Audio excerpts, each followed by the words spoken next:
Salve, salve, pessoal! Estamos começando mais um Terça Mental, esse Terça Mental especial do Dia Mundial da Saúde Mental. Ó, até rimou.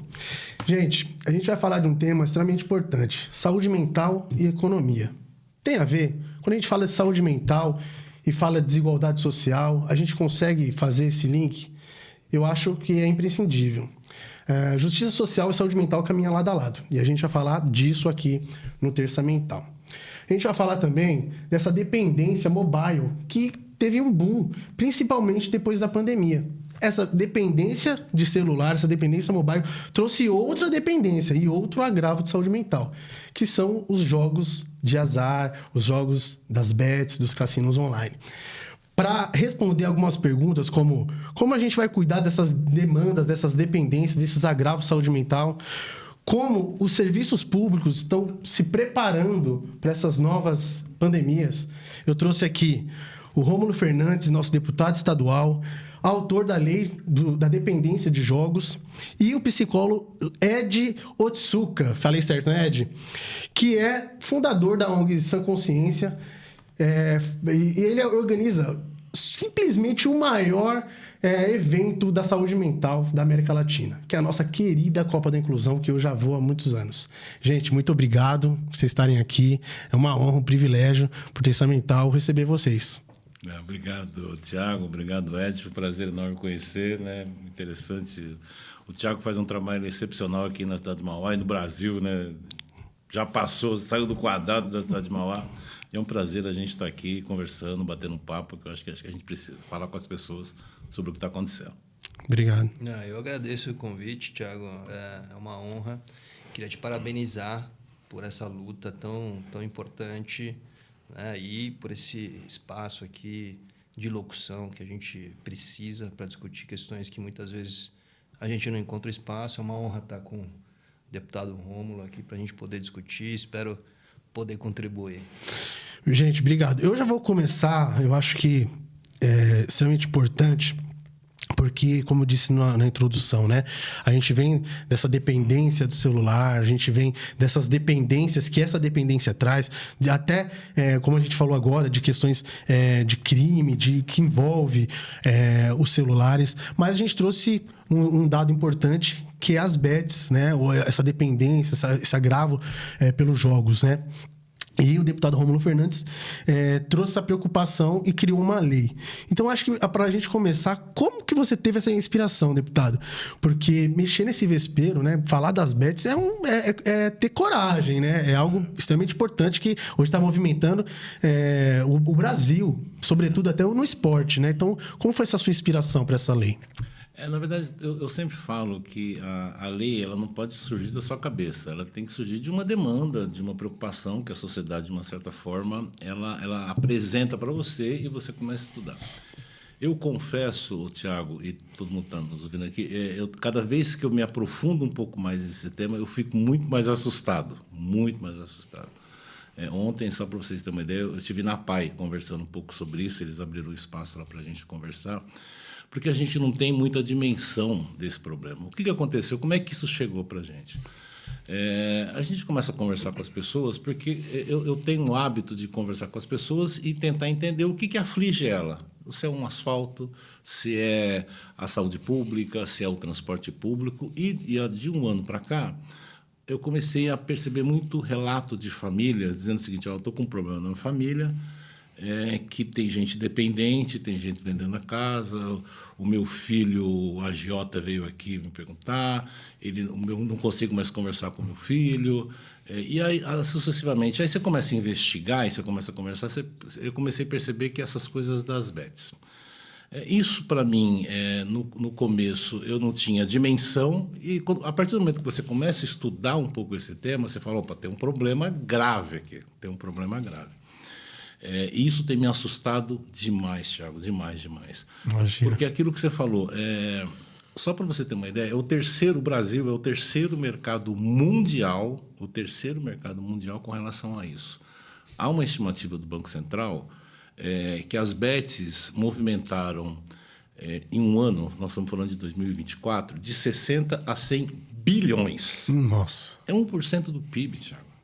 Não é pouca coisa, Sim. não é pouca coisa. E o que mais me preocupa é o seguinte, as pessoas, é por isso que esse espaço é muito importante, porque as pessoas não estão tendo a dimensão do problema da saúde mental que isso está tratando, né? Qual que foi a minha, digamos assim, a inspiração? Longe de mim querer proibir as bets, né? Eu não, lógico que isso tem uma ideia, a gente tem uma ideia de uma agência reguladora com relação a isso, mas o foco que eu quis dar é na saúde, entendeu? É na saúde. Tem uma história por trás disso, porque os jogos, se você pegar historicamente, rapidamente vou contar uma história muito engraçada, mas ao mesmo tempo ela é triste. As pessoas não sabem a história do aparecimento do jogo do bicho, por exemplo. O jogo do bicho, quando apareceu em 1892, se não me falha a memória, tá? Foi um movimento que o Zoológico do Rio de Janeiro, eles estavam precisando de grana, precisando de dinheiro, fizeram lá, todo domingo tinha um sorteio dos bichos. Eles pensavam o seguinte, então a pessoa, para incentivar a pessoa aí, todo domingo vai ter um sorteio do bicho, você concorre a um prêmio, tal. E o primeiro prêmio foi uma avestruz, tá? E o jogo foi feito numa boa intenção, porque antes você tinha a ideia do divertimento. Agora não. Agora, e vocês sabem disso, as crianças já estão sendo treinadas para começar lá na frente, começar a jogar valendo dinheiro. Sim. Então, eu não sou contra o divertimento com relação ao jogo. Qual é o problema? O problema é que antigamente você se deslocava, por exemplo, você ia na casa de um amigo, você fazia um carteado, jogar, tal. Depois apareceu os cassinos, aí depois apareceu os bingos. Agora não, 24 horas por dia, você tem um aparelhinho na sua mão que você joga o tempo todo. E o vício aparece. É um problema de saúde pública. O projeto de lei apareceu exatamente nesta lógica. A rede não está preparada para isso, Thiago. Né? Os médicos não estão preparados para isso.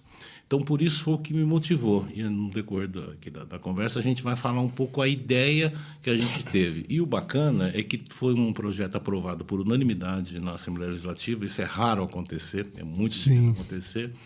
E, mais do que isso, o governador sancionou. Então, agora é uma lei. Nós estamos num processo agora de regulamentação a ela.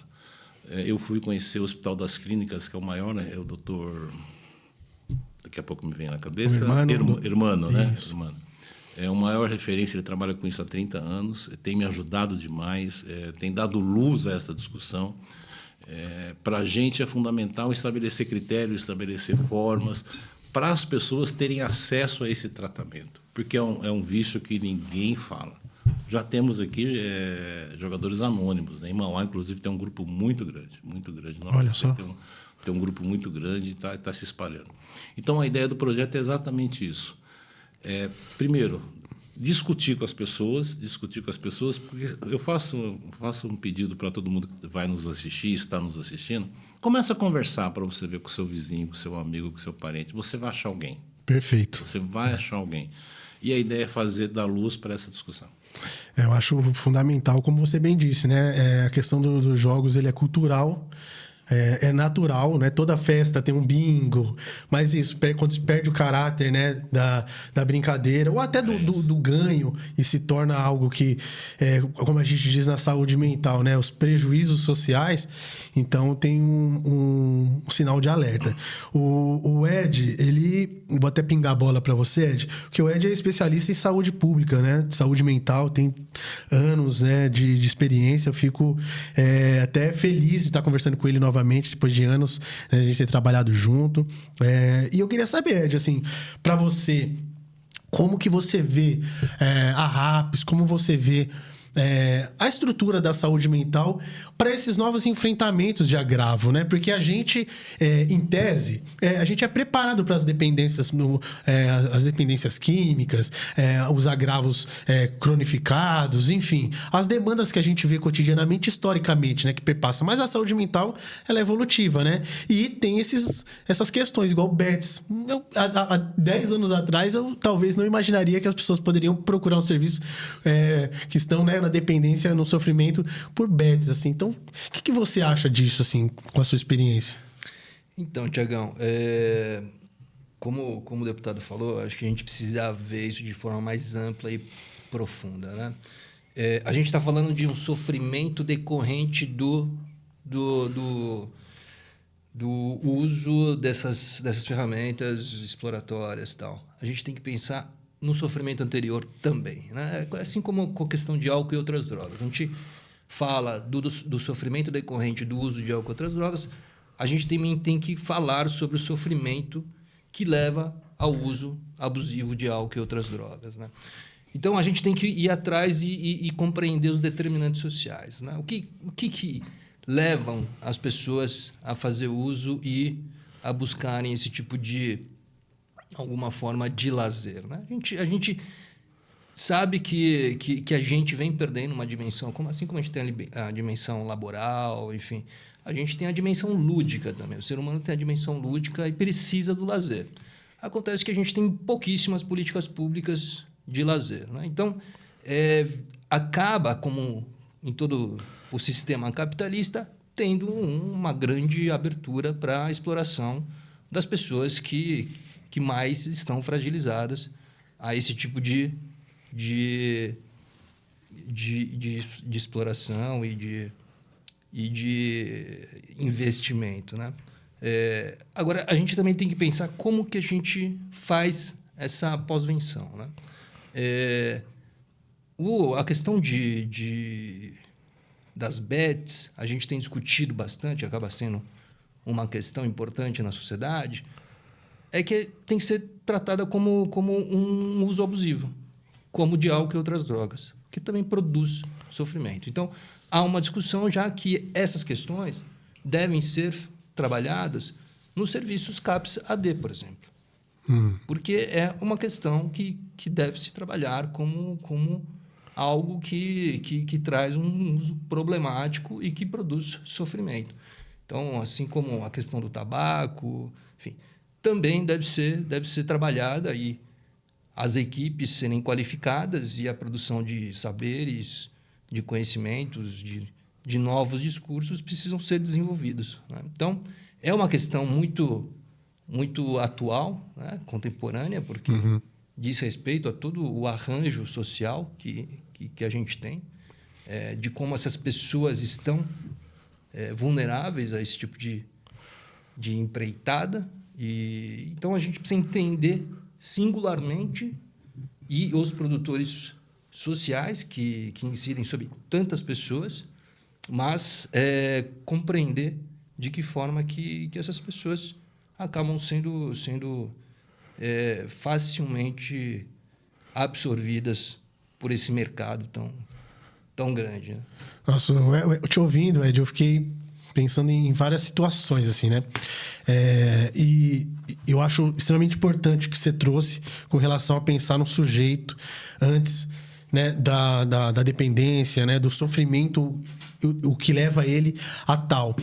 E isso me leva também a um questionamento que eu acho que vai ao encontro do que você disse, da construção da lei. Porque da mesma forma que tem os valores e a cultura que leva a pessoa ao uso, também tem os valores e a cultura daqueles que podem ser a favor ou não, ser proibicionista ou não.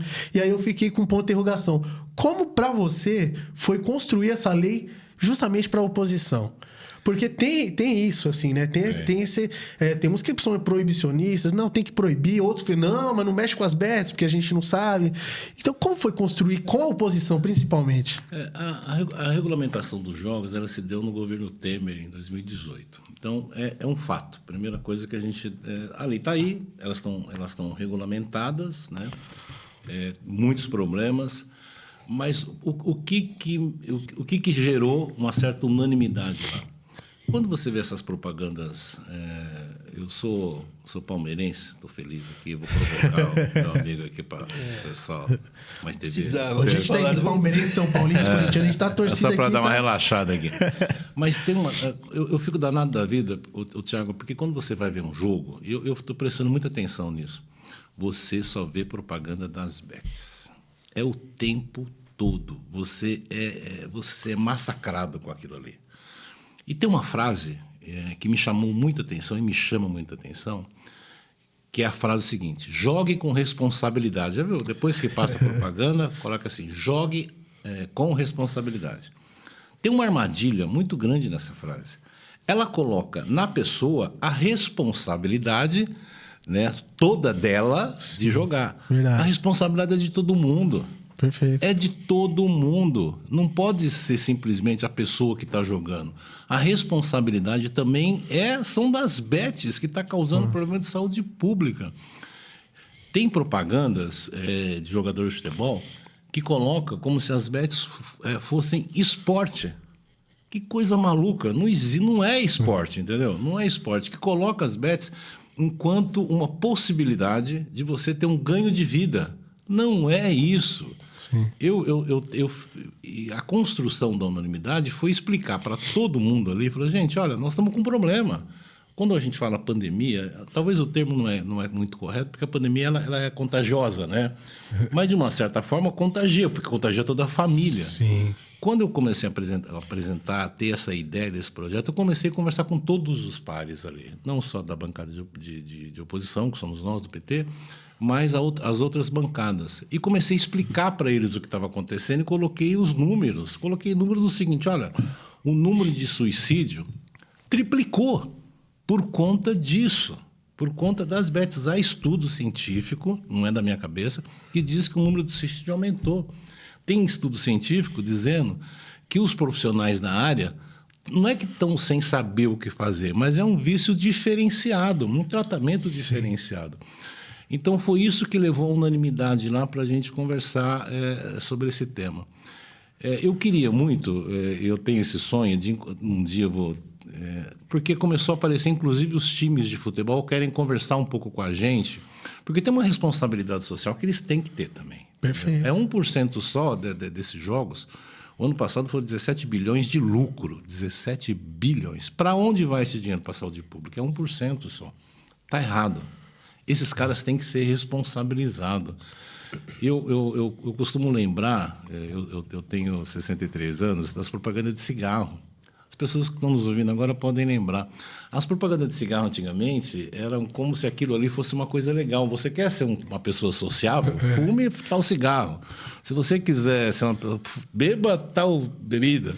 Então, nós estamos num momento que está acontecendo isso. De novo, é um ciclo. E a gente precisa explicar para esses influenciadores, teve a CPI agora das bets, que escancarou um pouco esse problema. A gente precisa explicar para esses caras que estão na televisão, dizendo, olha, querido, você está fazendo propaganda de um negócio que está causando um problema danado para as pessoas. Que as pessoas estão se viciando, estão perdendo família, estão se matando. Não é uma coisa saudável. Como aconteceu com o cigarro, como aconteceu com as bebidas. Então, eu acho que o convencimento que a gente fez na Assembleia foi exatamente, olha, temos um problema. Sério que vocês vão continuar fazendo propaganda desse treco aqui? Está errado.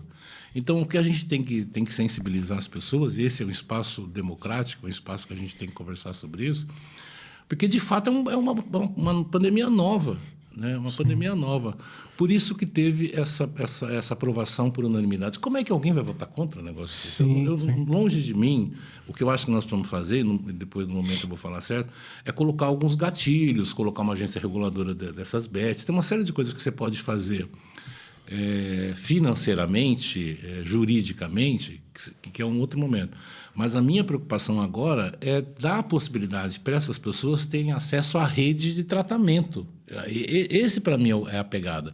Num outro momento, nós vamos dizer o seguinte, olha, agora vamos partir para uma regulação disso, mas, neste momento, é a questão de ter acesso à saúde pública, a um tratamento adequado com a nação. Então, por isso que teve essa unanimidade lá. Como é que alguém vai votar contra um negócio desse? Sim. Né? Você falou bem da questão do esporte, né? Esses dias eu vi se eu não me engano, a pesquisa da Ipsos, né? Falando justamente isso, que 16% dos torcedores brasileiros já apostaram nas bets. Então, assim, é muita coisa, né? Num país que o futebol é o esporte, né? De cabeceira. Então, assim, é muita coisa. E um detalhe, né? As pessoas que apostam, as pessoas de baixa renda, até 5 salários mínimos. Que isso também tem uma questão importante e até perguntar pro Ed, que também uma das especialidades dele é a questão da economia solidária, né? Quando a gente pensa em economia, é dos meus atrativos na Copa da Inclusão, né? A menina dos olhos, assim, quando a gente se mobiliza com as pessoas que vão para a Copa da Inclusão. Como você vê esse impacto, inclusive, nas pessoas, né? Que tem um impacto econômico severo, né? Muitas pessoas perdem... tudo. Eu acho que não perdem só tudo, perdem até o que não tem, né? Nessas apostas, enfim. E até quando ferramenta de cuidado dentro da saúde mental, a economia solidária, vem esse insight na minha cabeça. Como você pensa com relação a isso, assim? Não, eu acho que é fundamental você ter citado que essa questão incide especialmente sobre as pessoas mais vulnerabilizadas, né? Elas estão mais frágeis, elas têm menos acesso a lazer ou qualquer outra forma de suposta diversão, né? Então, eu até saúdo aqui, acho importante esse enfrentamento a essa epidemia de bets, né? Que com tantos interesses poderosos, tudo. Mas eu gostaria de salientar, né? Também dialogando com o que o deputado falou, que a gente não pode localizar a questão na pessoa, né? Porque isso é a patologização, né? Então, quando há uma incapacidade da sociedade de lidar com alguma questão, o mais fácil é você localizar naquela pessoa. Então, a gente não consegue lidar com o dito louco, a gente não que é uma pessoa diversa, singular, a gente não consegue lidar com aquela criança que é criança e é um pouquinho mais agitada, enfim, e a gente dá lá uma Ritalina e diagnostica como TDAH. Isso é a patologização, porque a sociedade não consegue lidar com essa questão, não consegue reconhecer a diversidade das pessoas, né? A singularidade, as questões sociais que levam a pessoa a determinadas situações, e a gente localiza nela. Então, a gente se exime da culpa e localiza na pessoa. Isso é uma questão. Agora, também é importante que a gente compreenda de que forma que a gente vai dar a atenção psicossocial, né? E o cuidado integral e singular à pessoa. A gente não pode negar que essa questão está presente na sociedade. Assim como a gente pode falar do álcool, enfim, de outras drogas, elas estão presentes na sociedade, né? A coisa mais efetiva, né? E não apenas eficaz, rápida, mas efetiva, que seja transformadora, é a gente trabalhar como na política, no modelo, nas práticas de redução de danos, é dizer para as pessoas que construir com a pessoa a capacidade dela ter a consciência do quanto isso é prejudicial a ela, à família, enfim, aos próximos, tudo. Ela tem que saber lidar com essas questões, né? Então, voltando àquela questão que precede, né, o uso, é o quanto que essas pessoas estão fragilizadas, seja pelo mercado de trabalho, seja pelas relações exploratórias, relações de dominação que a gente precisa, não pode ignorar, né? Sim, perfeito. Porque essas coisas não surgem do nada. Na verdade, essa epidemia da Bet surge por uma grande oportunidade dessas pessoas mais fragilizadas, de renda mais baixa, que existem, muitas, né? Num país tão injusto quanto o nosso. E essas pessoas precisam estar mais conscientes, mais instrumentalizadas, mais fortes, não pela falha delas, mas porque historicamente elas foram fragilizadas, né? E ficaram mais vulnerabilizadas. Então, esse cuidado para daqui para frente, é lógico que tem que ter um enfrentamento ali sobre os interesses, né, corporativos, enfim, todas essas associações de setores bastante poderosos, precisa ter o enfrentamento, mas quando a gente fala da dimensão do cuidado, a gente tem que considerar todas essas questões. Perfeito, eu concordo, assim, eu acho extremamente importante. A lei vem nessa construção, né? Eu acho que é fundamental, até também vendo a possibilidade da participação do próprio usuário no seu cuidado, né? Porque ele também sabe, né, o que é bom para ele, né? Aonde o feriu, né, e o que está ferindo, né, dentro dessa questão. Acho fundamental. É igual a gente falou desde o começo, né? Não tem como falar de saúde mental sem falar de justiça social. A gente está falando sobre escala 6x1, a gente está falando sobre reforma tributária, ou seja, a gente está está falando de saúde mental das pessoas, né? Economia e saúde mental tem tudo a ver. Gente, a gente vai passar agora por um quadro que eu particularmente gosto bastante. É o meu favorito, que é as memórias, né? É o momento que nos toca, né? A gente pediu para vocês algumas fotos, enfim, do momento de vocês, e a gente vai bater um papo sobre essas lembranças. Beleza? Bora lá? Opa, vamos começar com essa daí, ó. A pipoca. Fala aí, vamos ver essa foto aí. Essa cachorrinha, o nome dela é Pipoca, né? Você imagina que ela pula pra caramba, né? Mas ela tem uma história engraçada. Eu tinha uma labradora que ela faleceu de câncer e tal, e essa cachorra, a gente adotou ela porque ela foi vítima de maus tratos, sabe? Passou por um monte de casa, vai pulando para lá, pulando para cá. E hoje ela tá minha parceira de caminhada. Muito gente boa, gosto muito dela. Que legal. A gente sempre vê, né? Assim, quando a gente acompanha, é tão importante, né? Essa Thiago, parte emotiva. É engraçado, né? Só para vocês darem risada, todo mundo rir, né?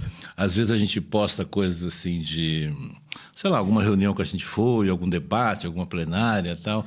Aí você pega... Quando eu ponho a pipoca nas redes sociais, é impressionante, cara. Dá mais engajamento. Tá mais famosa do que eu. Eu mesmo aqui tô olhando e tô arrependido de não ter mandado a foto do meu falecido cachorro. Legal, próxima. Opa! Essa foi da posse, na 2 anos e meio, minha esposa, Tânia. Legal. Foi no dia que a gente tomou posse, né? Lá na Assembleia Legislativa, eu sou o primeiro mandato, estou completando 2 anos. Porque a gente assume em março, né? Então, agora que completou 2 anos e pouco, né? É um aprendizado e um dia foi muito feliz, uma conquista bastante legal para a cidade e pessoalmente também, que acho que a política ela consegue mudar a vida das pessoas. Acho que é uma boa. Eu sou sociólogo por profissão, né? Estou deputado, mas a gente tem feito coisas legais, sabe? Uma discussão, a gente tem descoberto algumas coisas assim no sentido de estampar algumas pautas que é bastante interessante. Então, foi um momento feliz da minha vida. A política institucional é muito importante, né? A gente não pode deixar que as pessoas criminalizem a política institucional por conta de algumas questões históricas institucionais. Né? Ed, eu dou um exemplo aqui, as pessoas estão nos vendo. De vez em quando eu dou esse exemplo, as pessoas gostam muito desse exemplo. Né? Aqui a caneta é um negócio bacana, né? É um instrumento bom, é uma invenção boa. Né? Agora, dependendo do jeito que você segura a caneta, você mata uma pessoa, tá certo? A política, para mim, tem um pouco esse sentido, Ed. São 30 segundos que você demora para votar, e você vai estar definindo 4 anos de uma vida para você, para os seus filhos, né? Sim. Nós estamos falando de saúde pública, nós estamos falando de transporte, nós estamos falando de possibilidade de ter um emprego. Então, eu acho que é um bom instrumento para mudar. É lógico que também não reconhecer que tem um estigma com relação a isso, criado por nós mesmos, criado pelos políticos, né? Recentemente, a PEC da blindagem, é uma coisa que aconteceu absurda, né? Absurda. Enterraram, está tudo certo. Mas tem esse estigma mesmo, né? Mas agora, faz parte, né? A gente não consegue contentar todo mundo. E o que a gente tem que tentar fazer é o melhor que a gente pode. Eu tento fazer isso. Sim. Só por curiosidade, qual que é a legenda, Luciano? PT. Sou do PT. E vale lembrar também, eu sempre vou falar, né? Eu acho que a história, ela é escrita, ela é narrada, ela tem vários registros, né? Esse é um desses, né? A gente tem uma questão, né? A gente é militante da saúde mental, da inclusão, e a gente tem uma questão no Estado, antes do Rômulo assumir, que foi a possibilidade do fechamento da Secretaria da Pessoa com Deficiência.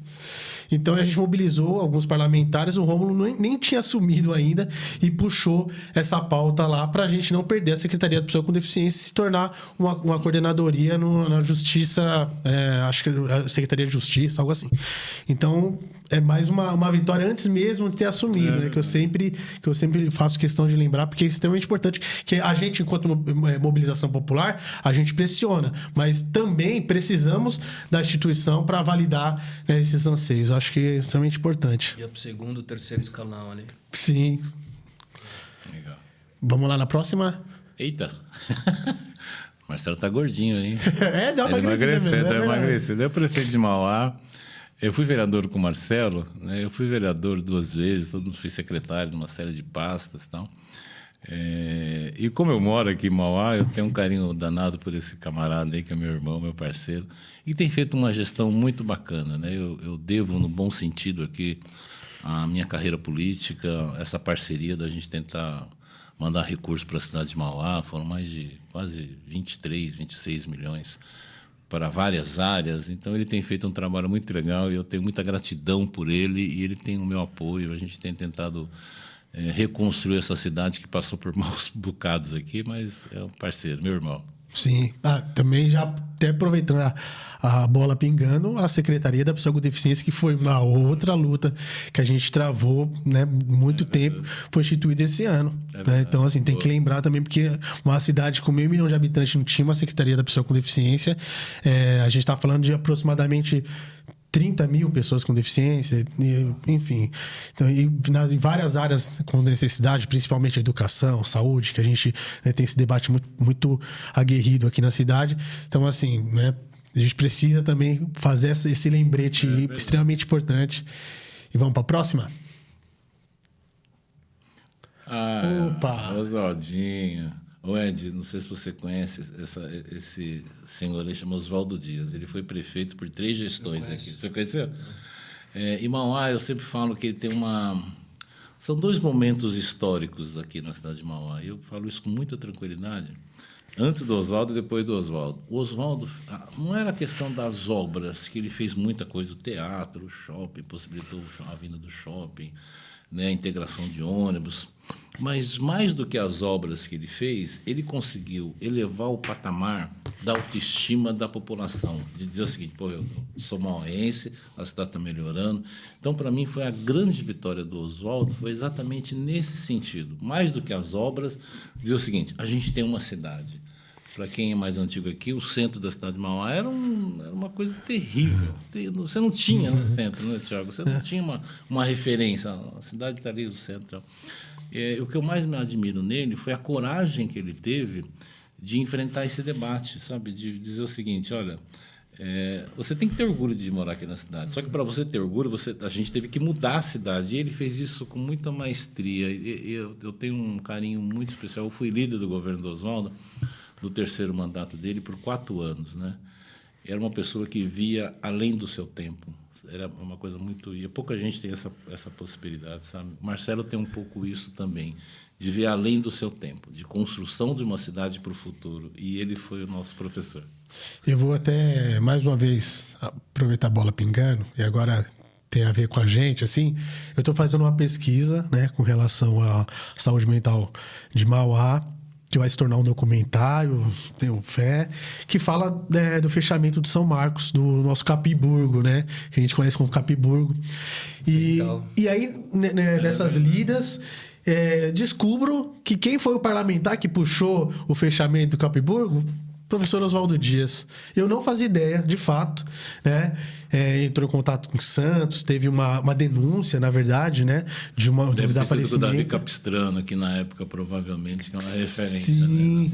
Né? E aí, redução de danos, inclusive. Sim, e foi justamente nessa história de Santos que a gente conhece, né? Tanto que quando a gente pensa na saúde mental, quando a gente pensa na luta antimanicomial, já vem os gatilhos de Bauru, Santos e Mauá também está nessa história. E a gente vai colocar ela no mapa. A gente pensa também em Barbacena, né? Bacana. Então, Barbacena tem uma história dele. Sim, e Mauá teve, né, o Hospital Psiquiátrico São Marcos, assim também como Santo André. Né, infelizmente, é algo que teve em vários locais. E o professor Oswaldo Dias foi um parlamentar aí que puxou, que já estava falando de luta antimanicomial também, estava atrás, né? aguerrido nessa pauta. Desculpa interromper, mas ainda há muitos manicômios com outros nomes. em São Paulo, no Brasil afora, infelizmente. Né? Sim, outros até chamados de comunidades terapêuticas. Tem as modalidades mais proeminentes, como as comunidades terapêuticas. Dia 10, inclusive, depois eu passo o recado também. Tá, perfeito. Bora lá?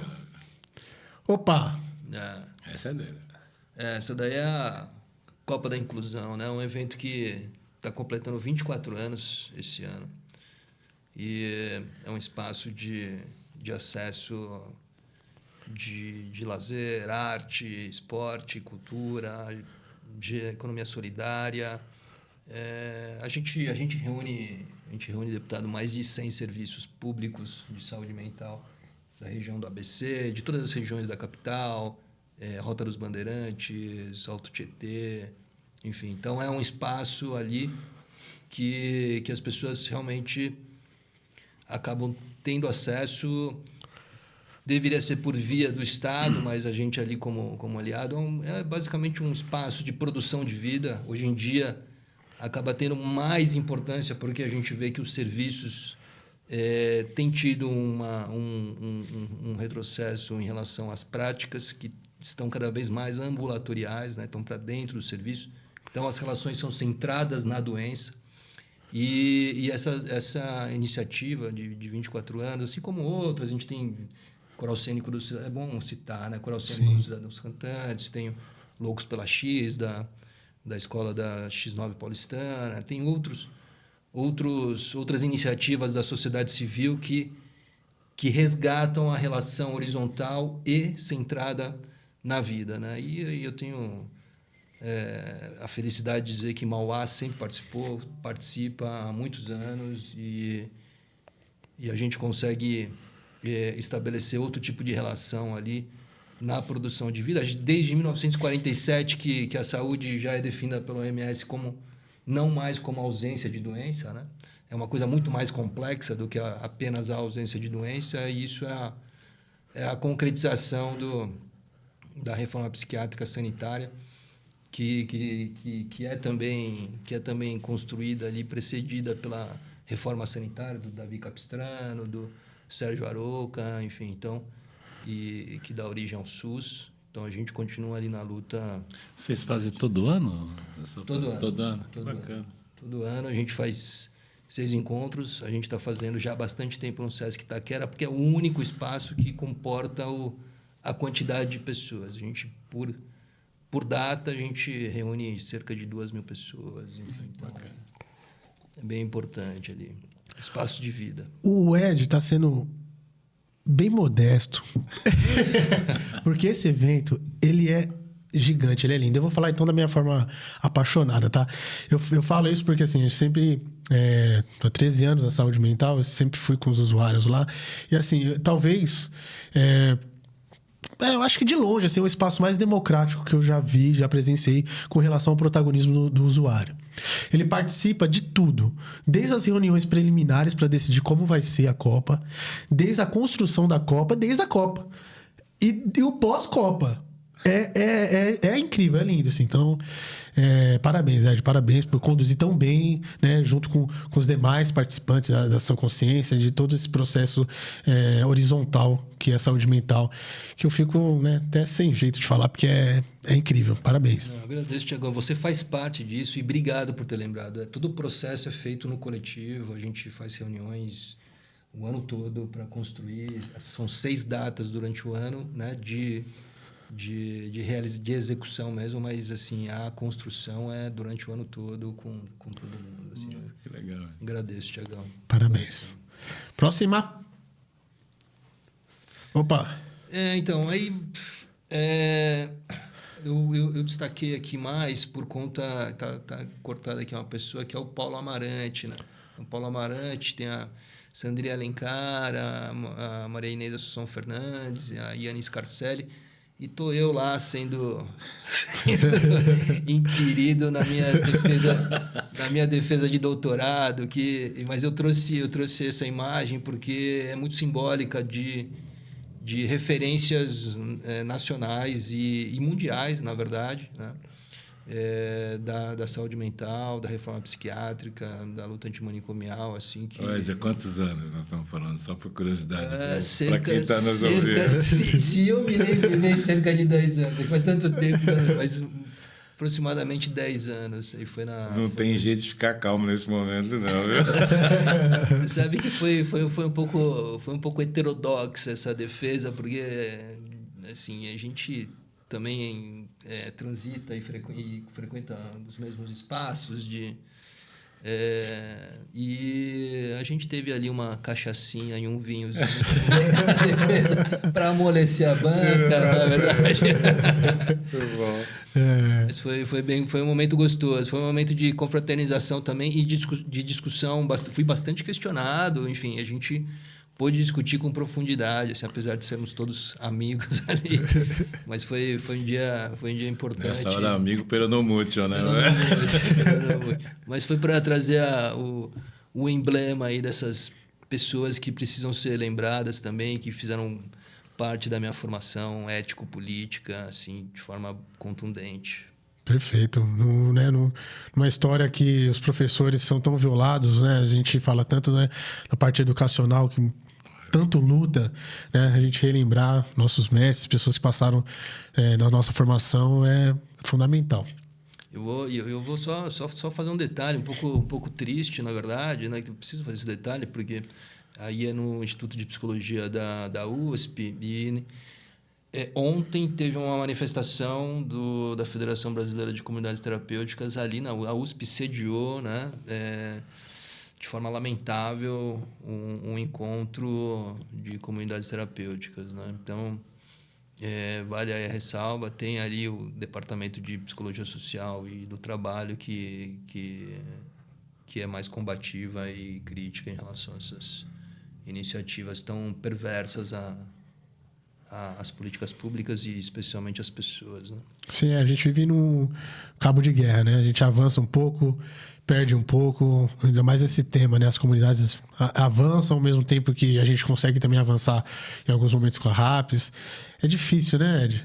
Sim, eu participei de uma banca há 2 semanas atrás de doutorado em que se falava exatamente isso, o quanto que a gente vai e volta, e na verdade a gente acaba, né, não construindo algo que seja que vá para além de pequenas reformas, né? Então a gente faz pequenas reformas e é muito fácil destruí-las, né? Então Sim. o DBA, por DBA a gente em 2016, né, no governo lá do Fernando Haddad em São Paulo, a gente conseguiu fechar todos os leitos SUS em hospital psiquiátrico, né? Aí virou para o governo Dória. Isso demorou 4 anos para a gente fazer, com muita luta, e em uma canetada, falando, segurando da forma errada. todos os convênios com os hospitais psiquiátricos foram retomados. Assim, então, a gente precisa de muita resiliência. Sim. Ed, mas a gente é teimoso. A gente é. Graças a Deus.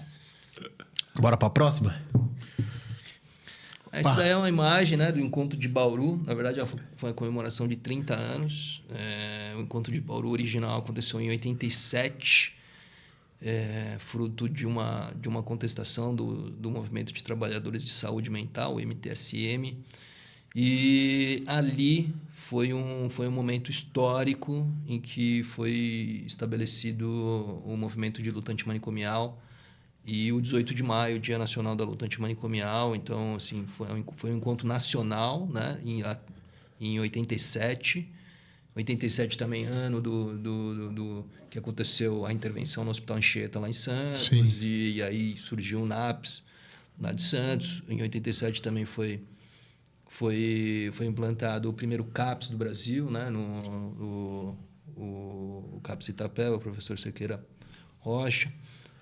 Então foi um ano emblemático, e aí 30 anos depois, 2017, a gente fez e a gente conseguiu, tive a alegria de poder contribuir bastante na construção. A gente conseguiu vários ônibus, várias excursões do Brasil inteiro indo para Bauru, e a gente pôde reforçar um pouquinho mais, um momento tão difícil, né? 2017, ali a gente estava à beira do precipício. Então, foi bastante importante. Já havia uma grande ameaça de uma contra-reforma, né? De todas as conquistas de décadas. Ali a gente já estava vendo que a gente precisava se unir ali para se fortalecer contra o que viria.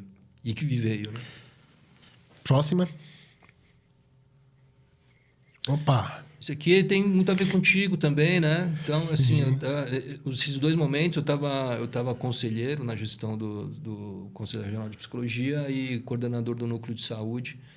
E a gente coordenou esses eventos. Então, o Prêmio Arthur Bispo do Rosário, homenagem ao Arthur Bispo do Rosário, né? Sergipano, enfim, que viveu a vida toda num manicômio.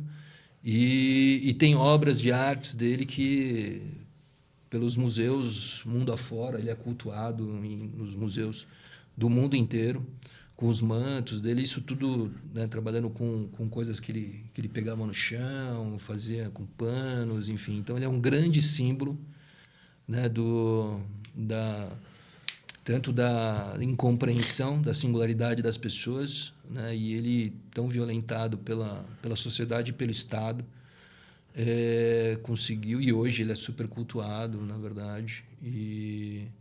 Então, é uma homenagem a ele sempre muito válida, Arthur Bispo do Rosário, e é uma forma também de exaltar todo o talento adormecido e invisibilizado, silenciado pelos ditos loucos, usuários, na verdade, pessoas com suas singularidades, diferenças, diversidade. E você até lembrou, né, do Juarez, aqui de Mauá, que foi um dos premiados. A gente tinha várias categorias de literatura, pintura, poemas, enfim.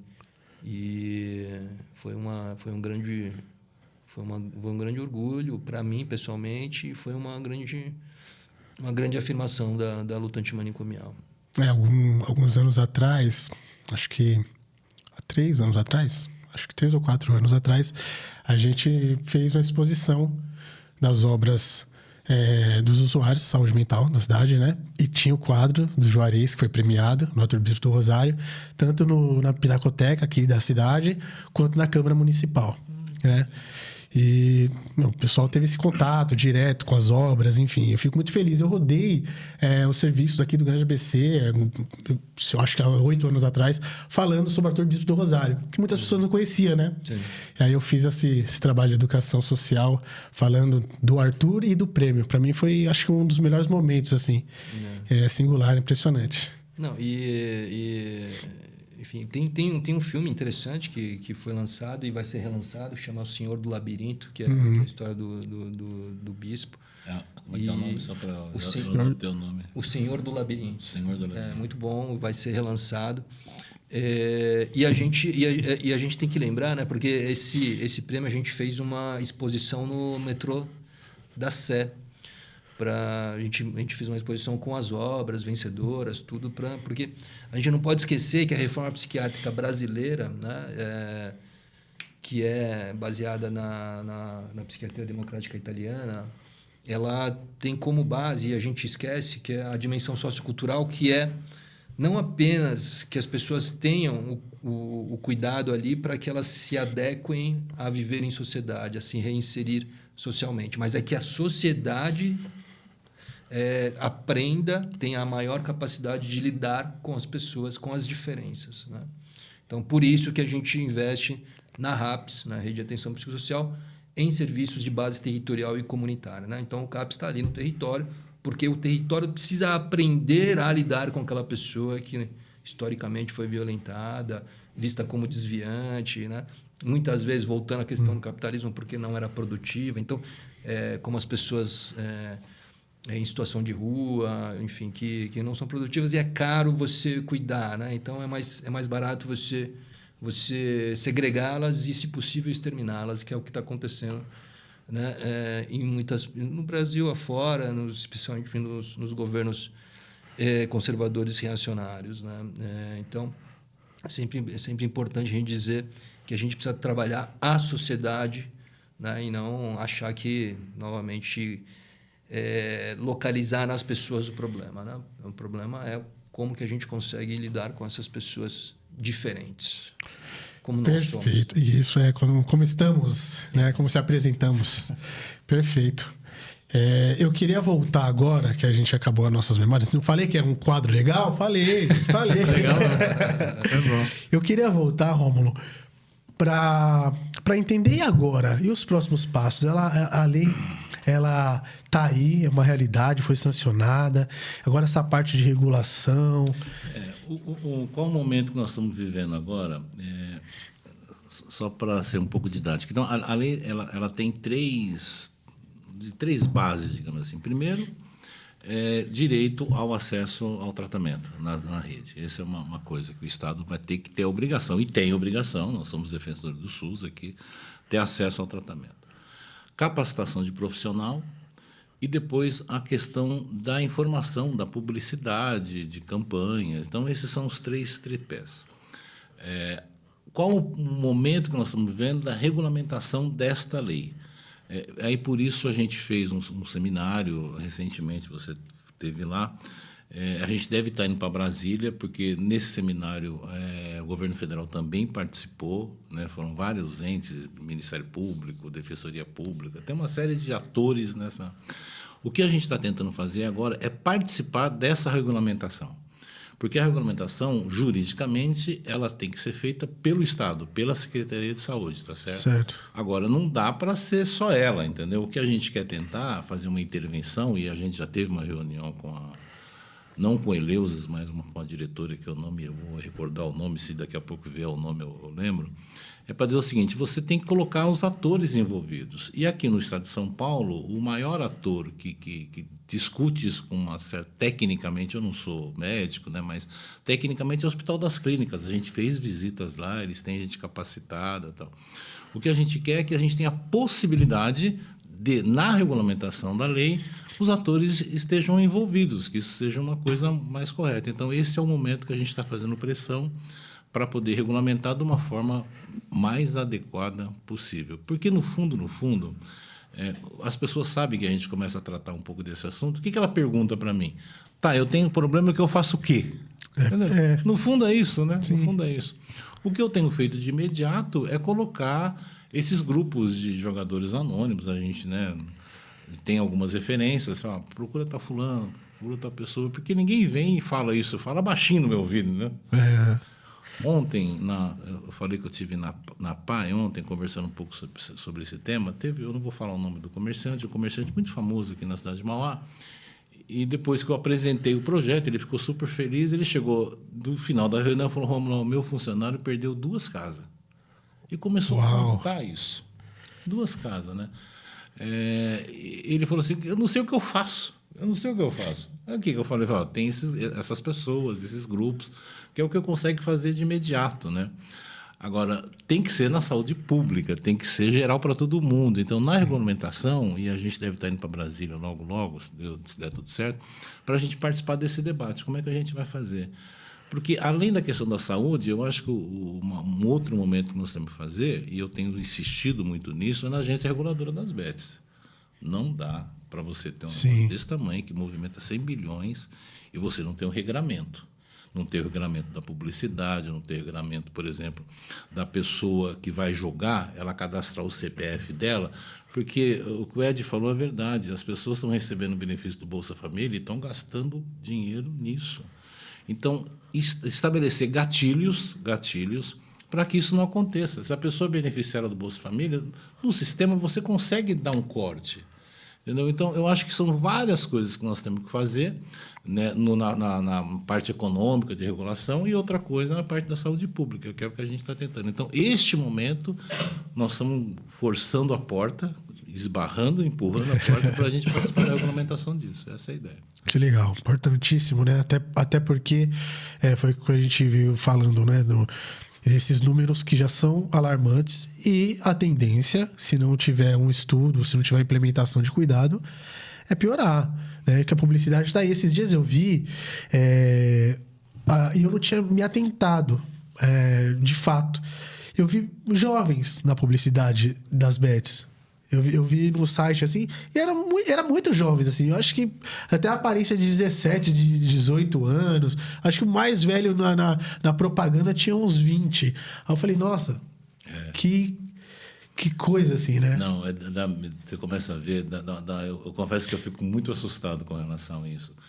Porque o sentido da diversão não existe mais, entendeu? É uma captação. E eu vejo essa meninada de 14, 13 anos, 15 anos jogando dinheiro. Eles estão jogando valendo, jogando valendo. E os que não jogam valendo, todos os jogos eles estão preparando, estimulando, preparando essa juventude para ir para as bets daqui a pouco. Então, é muito bem pensado a recompensa, sabe? Há um treinamento, que é aquela coisa do cigarro que eu falei, eu fume, sei lá, cigarro X, porque você vai ficar mais bonito, que você vai ficar mais legal, que você vai ser aceito socialmente. Toma cervejinha, todo mundo toma cervejinha. E está banalizando. E as estatísticas dizem o seguinte, você falou um dado que é bem isso. Hoje, parece que são 40% dos jogos de loteria, as pessoas jogam loteria, Mega Sena, esses jogos oficiais. Uhum. As bets estão aqui, mas a curva está invertendo. A curva está invertendo. Esses jogos legalizados, eles estão caindo e essas bets estão subindo. Então, isso é um problema. Sim. É um problema. Então, por isso que eu acho que agora o desafio é tentar alertar, e é isso que a gente tem feito aqui, todos os espaços que eu posso, eu falo, olha, gente, nós temos um problema, ainda dá para solucionar, dá para a gente trabalhar com um certo cuidado, está começando, 2018 que foi regulamentado isso, né? E a gente está jogando, a gente está brigando com gente muito poderosa. Eu estava indo para a Baixada dar uma entrevista e, no meio do caminho, a pessoa falou, Rômulo, você não vai poder ser entrevistado, porque a rádio onde eu estava indo tinha patrocínio. Você vai ser patrocinado. Tinha patrocínio, entendeu? Então, agora isso não me assusta. Fazer o quê? Ela está aí. Agora, o que não pode é a gente ficar sem fazer nada. É que o Ed falou. Eu estou encantado com o Ed aqui, não conheci ele, mas a gente tem que ser muito resiliente. Muito resiliente. O meu sonho é as pessoas perceberem que isso é um problema, que é muito grave, e a gente tem que parar com isso. Porque isso, quando eu falo da pandemia, não é brincadeira, não. É muito grave. Então, agora, nós estamos na regulamentação, a gente vai estar forçando a porta para participar da regulamentação disso. Que bom, importantíssimo. Gente, infelizmente, a gente está chegando ao fim desse papo que, para mim, foi uma aula extremamente importante. Outubro, né, a gente separou para falar de saúde mental. Vamos ter um episódio também que a gente vai falar de infância, para cravar e demarcar também a proteção da infância.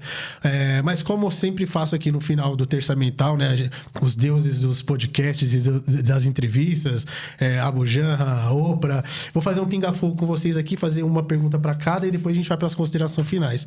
Ed, quando eu falo de justiça social, o que vem na sua cabeça? Luta. Luta tem que ser em quantas palavras? Não pode ser um doutorado, uma defesa de doutorado. Não, é a gente compreender a nossa realidade e, a partir dos determinantes, né, da compreensão, da tomada de consciência dos determinantes, a gente poder atuar sobre elas, né?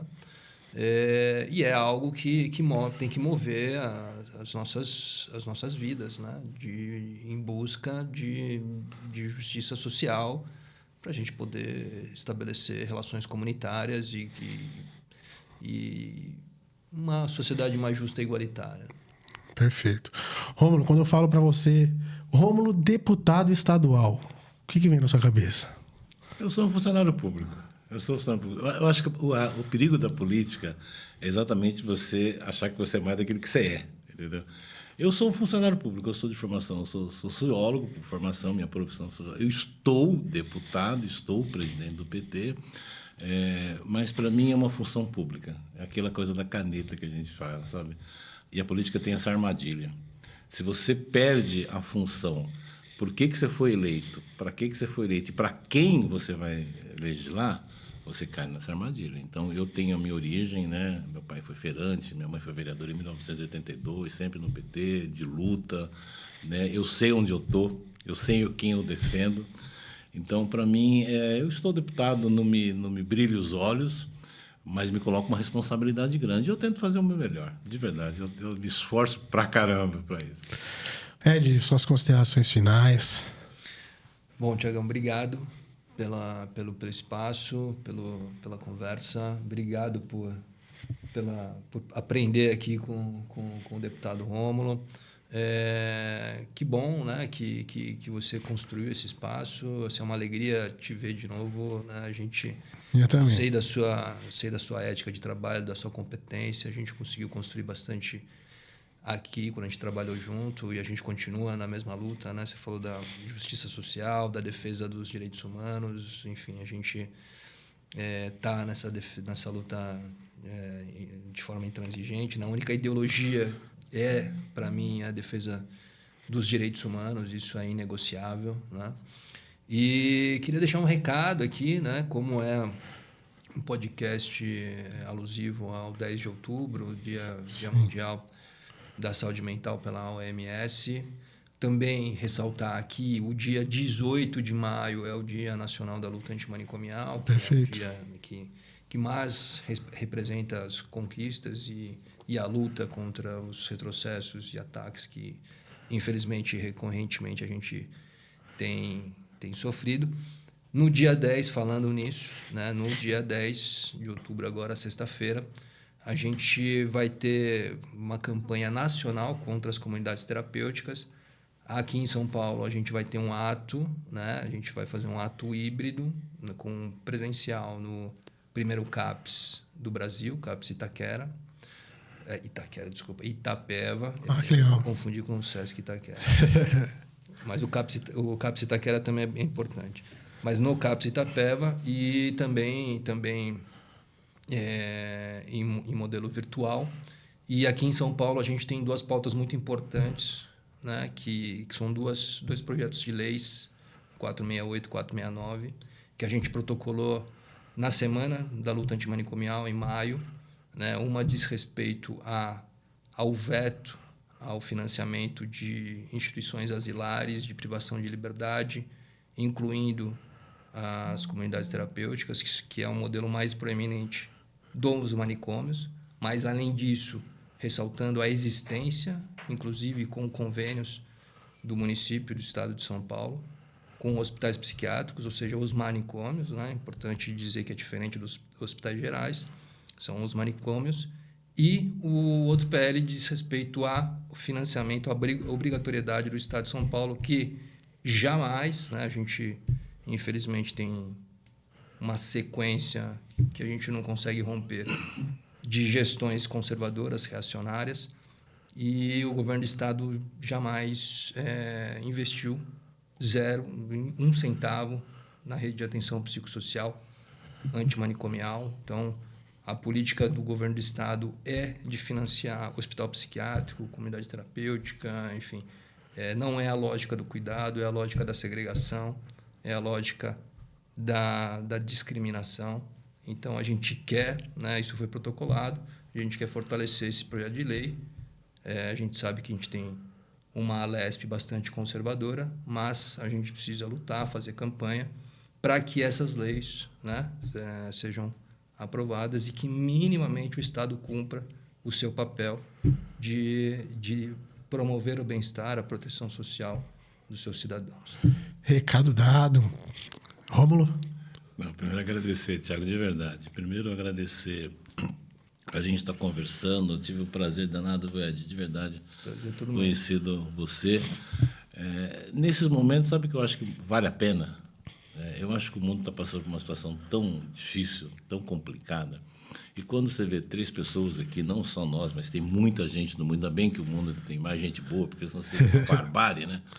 Diz que vale a pena. Diz que vale a pena a gente lutar. Cada um nos seus espaços, cada um na sua vocação, né? Como é de você ter uma vocação para isso, você tem uma vocação, eu tenho uma vocação, né? E eu fico pensando nessa coisa da sinergia, sabe? Então, momentos como esse, o que me deixa feliz é o seguinte: vale a pena, cara. Por mais que a gente às vezes dá um passo para trás, dá um passo para frente. O Ed está falando da Assembleia Legislativa, você tem 94 deputados, nós são 25 deputados que têm uma visão um pouco mais progressista, um pouco mais humanizada. E a gente apanha muito lá. O governador do estado, né, sabe disso, né? O comportamento dele ontem com relação à coisa da Coca-Cola foi uma falta de sensibilidade. Sim. Que não desculpa, mas não dá para desculpar, não, querido. Não dá, né? Você lembra no governo anterior que ficava tossindo, ficava inventando, não sou coveiro. Porque ali está a natureza, entendeu? Ali está a natureza da pessoa. Naquele momento você vê a natureza dela. Perfeito. Né? Então você vê o governador do estado cortando 10 bilhões da educação. Ontem um projeto com relação aos cientistas também, terrível, cortando verba. E é disso que nós estamos falando, da possibilidade de ter um estado melhor, um estado mais justo para as pessoas. É simples pra caramba, não é difícil. Né? E o que me deixa feliz, tem pessoas como nós aqui nessa mesa aqui, que têm esse pensamento. Então, vale a pena ser teimoso. Gente, para mim é um privilégio, uma honra. Eu vou terminar aqui, então, nos presentes. Primeiras canecas do Terça Mental não é figurino, não é alegoria, é para vocês, tá? Eu já ia pedir. Aqui você vai levar uma lembrança de Mauá, tá? Aqui é uma camiseta, né, já que o idealizador é da Copa da Inclusão, aqui a gente também, no governo aqui do Marcelo Oliveira, a gente instituiu a Caminhada da Inclusão. Que bacana. Eu fiquei muito feliz de eu ter feito esse logotipo aqui, que é o mapa de Mauá, com os ícones das deficiências, né? E as setas falando que a deficiência está aqui, mas a gente precisa expandir esse debate. Então, essa é para você. Obrigado. E esse livro aqui do Arnaldo Antunes, Cultura, que ele lançou em proteção às crianças na época da pandemia, falando da importância de ler na pandemia, da gente falar da saúde mental das crianças. Então, Obrigado. você também é autor da lei pró-criança, né? Da proteção à criança, então acho que tem tudo a ver, vai ser uma leitura interessante. Muito obrigado, Thiago. Obrigado mesmo.